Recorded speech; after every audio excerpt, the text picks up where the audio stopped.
Olá, eu sou a Lenora e você está no canal Diários Esquecidos. Hoje eu vou contar para vocês um conto de zumbi direto do Haiti. Mas antes de começar, como sempre, eu gostaria de pedir, por favor, para você se inscrever no meu canal, deixar um like, fazer um comentário e, se possível, indicar o meu canal para alguém que você pensa que possa gostar desse tipo de conteúdo. Se você estiver me ouvindo nas plataformas de podcast, eu gostaria de pedir, por favor, para você se inscrever no meu canal.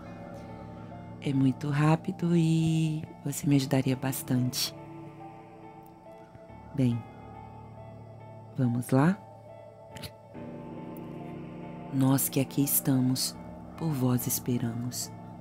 De Lídia Zuin. Disclaimer. Na tradição haitiana, zumbis são mortos, reanimados por meios mágicos, mas ao contrário do que a popularizou a cultura contemporânea, estes mortos-vivos não estão presentes no dogma da religião voodoo. Disseminada especialmente durante o período da escravidão, a narrativa diz que poderosos feiticeiros seriam capazes de capturar e aprisionar a alma dos recém-falecidos, condição que deixaria o corpo morto e vivo, capaz de trabalhar automaticamente, mas sem memórias, pensamentos ou volição.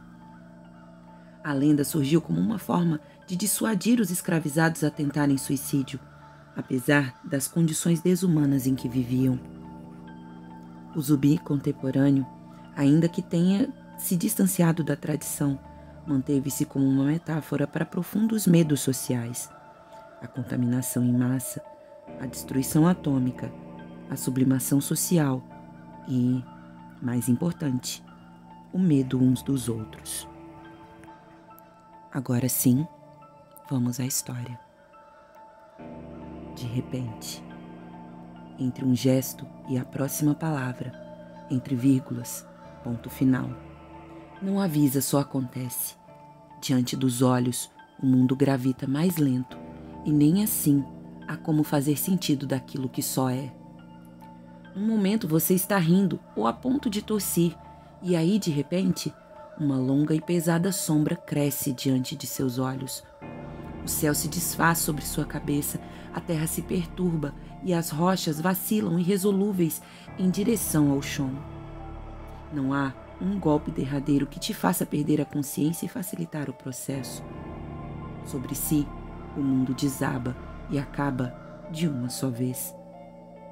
Em um momento, você estava ali assobiando, reclamando de algo, contando algum caos. Agora, em um golpe de instantes, suas costelas partem sob o peso da terra, suas narinas se preenchem de terra úmida e seus últimos segundos de vida são encurtados pelo pânico da realização do inevitável. Seu pulmão perfurado clama por ar, mas é sangue o que preenche seus brônquios e te encaminha direto a uma morte dolorosa e irreparável. A constatação disso faz seu sistema nervoso disparar em um pico de adrenalina e seu corpo se enrijece na tentativa de lutar contra o que te sufoca, te soterra, te finaliza. E, ainda que tenha dedicado a isso todas as suas forças, nada muda. Diante da dor física, o seu corpo e sua mente se rendem ao que parece ser sono, mas dele você nunca mais acordará. É assim que as coisas são, apesar de você. Às 7 horas da manhã, a multidão se espreme entre vagões. Não importa se você precisa voltar para casa porque esqueceu alguma coisa. Depois de entrar na fila, você só vai. É nesse íntere que um pensamento surge e logo desaparece ao golpe da manada que se aperta para caber no trem e se encaixar na hora. Nada mais importa, a não ser o objetivo de estar ali, de aproveitar a chance e de sorrir diante da conquista medíocre de ter sido o último a caber naquele trem, antes da porta se fechar. Eu chegarei primeiro. A que custo? O da vitória em uma competição que eu mesmo inventei.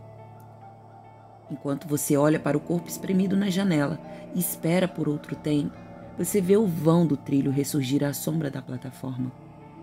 Talvez por conta de uma tontura súbita ou pela força da gravidade você se sente atraído por aquela queda. Mas se jogar ali, em plena hora do rush? Pra quê? Por quê? Nos dias de hoje, nem mesmo noticiam esses casos, talvez para não incentivar ou atrair. Sua morte geraria atraso nos trens, raiva nas pessoas indo para o trabalho, mas elas ainda assim iriam dar um jeito de ir para o escritório e os trens continuariam funcionando diariamente depois do seu corpo ser retirado. Tudo segue adiante e como antes, apesar de você. Somos poeira, história, matéria que fica e se transforma, energia que se transmuta, mas acima de tudo, fica. Um dia somos eu, você, eles, somos nós e de repente, nada. Somos riscos que deixamos no assoalho, pegadas que secaram no concreto, bichos que não foram cobertos por tinta, plástico descartado que não se decompõe. Sob nossos pés acumulam-se camadas, sobre nossas cabeças expandem-se os vazios. Da colisão de raios cósmicos com a Terra, contamos isótopos de carbono que mensuram o tempo que se passou desde que alguém se tornou algo. Não é apenas sobre achar uma data, mensurar o tempo de existência, é sobre constatar que nada nunca parou, nem para ou irá parar, apesar de você. Não é todo mundo o tempo todo e todo dia que se pensa nisso. Afinal, o roteiro ficou menos simples ultimamente. Nem sempre a vida se resume a uma linha de progressão da escola para o trabalho, do trabalho para o casamento, do casamento para a aposentadoria e da aposentadoria para a morte. Estudo nem sempre gera trabalho, que nem sempre leva à aposentadoria, que nem sempre garante uma família, que por sua vez nem sempre garante a ausência de solidão.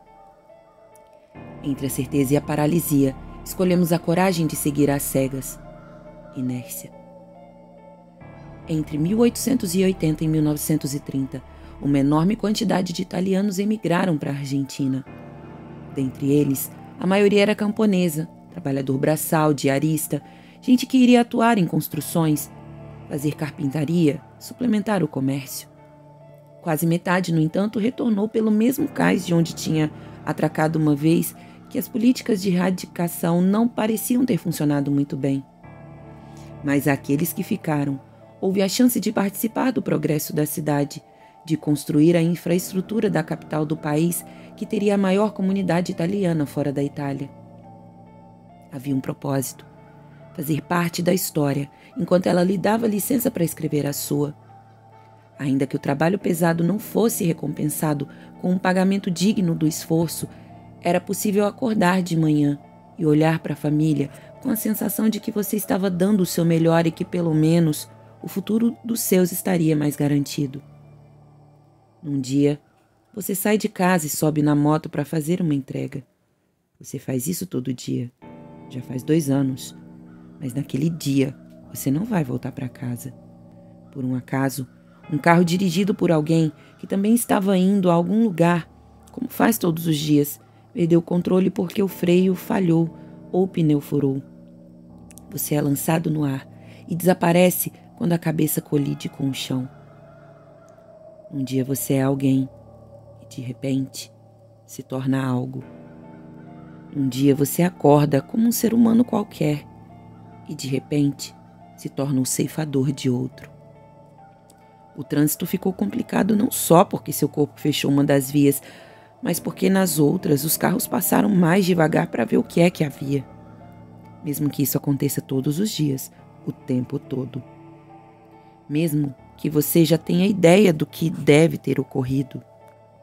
Mesmo que você não faça ideia de quem. Mesmo que daqui a pouco você já não faça mais nenhuma questão. Naquele momento, você desacelerou para ver o que acontecia e então seguiu seu caminho em um silêncio de contemplação. Poderia ter sido eu. Que bom que não. Às vezes o pensamento vem quando a mente divaga numa poça de água da chuva, na fumaça da chaleira, no movimento repetitivo da impressora. Outras vezes isso acontece por detrás do vidro do trem, quando a estação some para entrar o túnel. você não vê mais ninguém senão o seu próprio reflexo. É nesses pequenos abismos do trivial que habita o susto da realização. Tudo seguirá em frente, apesar de você. Sob nossos pés, os trens continuam partindo. Sobre nossas cabeças, os aviões continuam decolando, apesar de você. Num dia, você toma café com a esposa e os filhos, come pão novo, recém-saído do forno. Em outro, só restam alguns farelos para misturar no leite e você sente que está ficando gripado. Mas é a vida que segue. Você pega um ônibus para sair do subúrbio e chegar ao centro da cidade, onde a dinamite abriu túneis para que trens passassem por ali. Naquele dia você não levou almoço, mas em outro você até compartilhou um ensopado. Apesar de os ombros estarem doloridos, você continuou carregando tijolos e ajudando com a marreta. Enquanto alguns traziam sacos de cimento, você adiantava a mistura. Chovia fino, e o que era ruim de fazer, o concreto secar. Naquele dia, você comeu um bolo de milho que a esposa de alguém fez. Você tenta falar espanhol, afinal é a língua da sua nova pátria, mas o italiano é tão parecido que o sotaque é difícil de abandonar. Molto bene, muitas gracias. 15 minutos de almoço, no mais tardar. Subitamente, os gritos de comando cessam para que se tome conta o horror. Uma última vociferação aniquilada a seco pelo barulho ensurdecedor da terra que cedeu de uma só vez para em pouco tempo se assentar. O que o esforço havia feito, túnel, retornava a ser apenas chão. O estrago foi tão grande que se decidiu abandonar a obra, assim selando a certeza de que o esforço havia de fato sido em vão. Ainda que a vida siga, que a história prossiga e os dias se sobreponham, não quer dizer que você aceite que seja assim. Mas já não sobra muito mais tempo para a geografia da memória. Os vivos precisam de terra para sobre ela poder caminhar, trabalhar, procriar. Apesar de você ter do pó vindo e ao pó se resumido, é sobre seus resquícios que prédios continuam subindo. Em um mesmo espaço, sobrepõe-se o tempo e o sentido. Do que um cemitério a céu aberto para indigentes e escravos, desdobrou-se uma igreja que se arruína para ser mais facilmente destruída e transformada pela gentrificação. Então, se nada se cria e tudo se transforma, que você se lembre da próxima vez que passar pela estação entre Páscoa e Alberdi. Quando a plataforma subir, no escuro do túnel, procure no reflexo do vidro aqueles rostos que não são os dos transeuntes, e você nos achará. Nós que aqui estamos, por vós esperamos. Mesmo que você não saiba, mesmo que não te interesse, mesmo que seja terrível a constatação de que, assim como nós, você deixará de ser alguém para ser engolido pela história, e que outras tantas vidas seguirão pisoteando o chão ao qual se mistura, apesar de você. Fim. Bom, pesado esse conto, né? Espero que vocês tenham gostado. Na verdade, o conto não é do Haiti, eu acho que eu me expressei mal. O conto é sobre uma vida, né, em torno da figura do zumbi, que é parecido com a figura do zumbi haitiano. Só mais uma informação, gente, eu sou professora de literatura, eu sou mestre em literatura de terror, e às vezes eu vou dar alguns comentários, mas assim, se estiver irritando, vocês podem me falar que eu vou me recolher a leitura apenas dos textos. E é isso, então. Obrigada e tchau, tchau.